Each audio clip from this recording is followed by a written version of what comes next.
probably be Teach for America. But when I was investigating the application process, it was a phone interview. It was the first stage. And as someone who successfully avoided the phone for probably, how many years, Roisin? 20 years of my life. That just seemed so scary. And so despite really wanting to do Teach for America and going through with that, I decided not to. I had spoken to a speech therapist probably January of '09, just because I hadn't ever spoken to a speech therapist before, probably since I was 5. So anyway, he kind of began by asking me what I would want to do after college, what my job ambitions were. I was a finance major in college, and how stuttering was holding me back, or how I felt like it was holding me back. And I introduced the idea of Teach for America to him, and he said, why would you not go for it?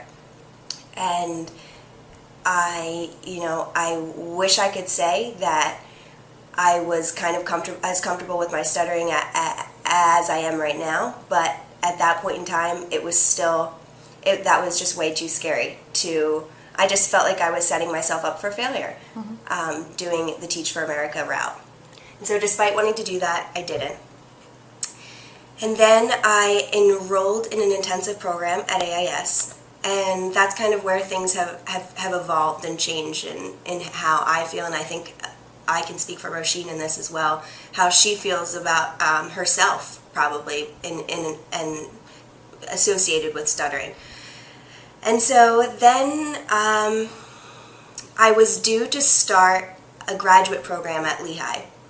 And this graduate program was simply a means of me scrambling, trying to find a way to put off getting a job for yet another year, because I honestly was so scared to interview. I was watching my friends interview for jobs that I knew I was very competent and capable of getting, and I just didn't do it. And so it came to, after I went to AIS, I went back to the university I went to and started this program for a week. It wasn't even in a subject I was particularly interested in. It just happened to be a program I off a whim applied to. Started it, realized, this just isn't what I want to do. I purely signed up for this graduate program as a means of avoiding, as a means of putting off and delaying getting a job for yet another year. And so I decided to make a radical move, and I withdrew from the program. And I mean, I can't say that I felt entirely empowered, and I was very certain about that decision. At the time, I was just even telling my friends and family that I stutter. I was coming to terms with a lot of different things. So on top of all of that, withdrawing from a graduate program and then, not having anything to do was pretty scary. Mm-hmm. And so then I guess I started to kind of soul search, you could say, and I kind of really started asking myself, what is it that you really want to do?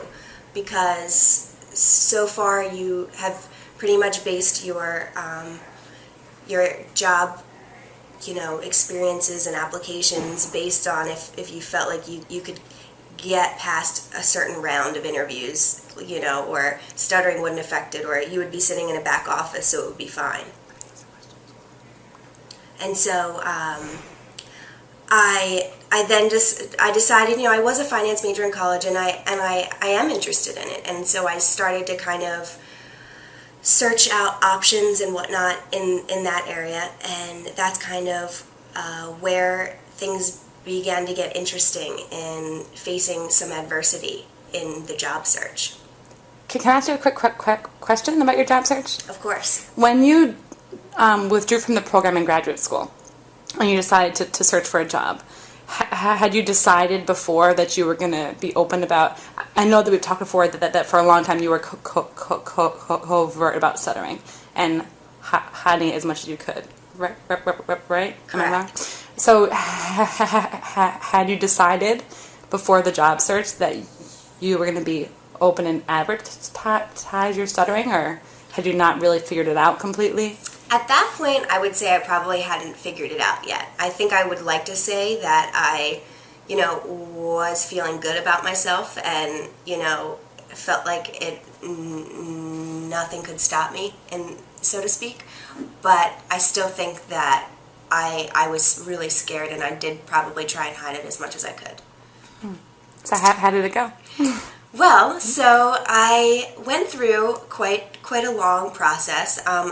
Through a family friend, I was able to intern at a financial firm in Philadelphia. During the time where I was interviewing, so I wasn't doing entirely nothing, which was nice. But it was a tough time with the market the way it was, and so it took a while, and these job opportunities were kind of few and far between. And I had a lot of interesting experiences, primarily because most interviews these days begin with phone interviews. And again, this brings me back to my hesitations in doing Teach for America.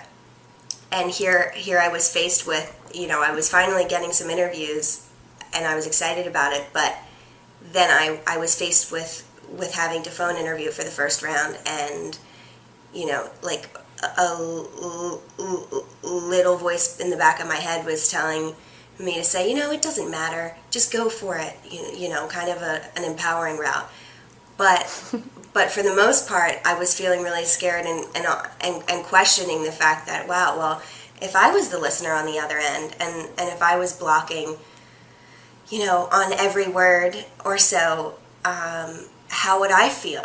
So I was kind of conflicted. And so I'll share a couple stories with you now about specific instances in my interview process. So one of the first interviews I got was for a finance position in the Philadelphia area, and it was a phone interview. And the phone interview she had emailed me to set up, which obviously I was very, very excited about. And she said it would last probably about 30 minutes. And so she called me during the day that she was, and time she said she would, and we began. And I was particularly stuttering. I was blocking on almost every word, probably every other. And so it took me probably 5 whole minutes to say, I graduated from Lehigh University with a finance major. And so she, she was a very receptive and very nice lady, and so I don't particularly blame her or anything. But regardless, the interview only lasted 10 minutes. I knew that was a big sign, especially when she ended it by saying, Sarah, I think that what I'm going to do is keep your resume on file for maybe a position that's a little better suited for you. And, if something like that comes along, I'll give you a call. It's so patronizing. Exactly. And so I hung up the phone, and this having been my first experience back from making such a radical move in withdrawing from a graduate program and whatnot, I was feeling pretty sad about that, probably to say the least. I remember feeling like, wow, well, if I get another phone interview, am I going to maybe ask for a special accommodation? Like, do I ask is there any way I can come in person? And if so, do I say it's because I'm a stutterer and I feel like that would give me the most, fair form of interview?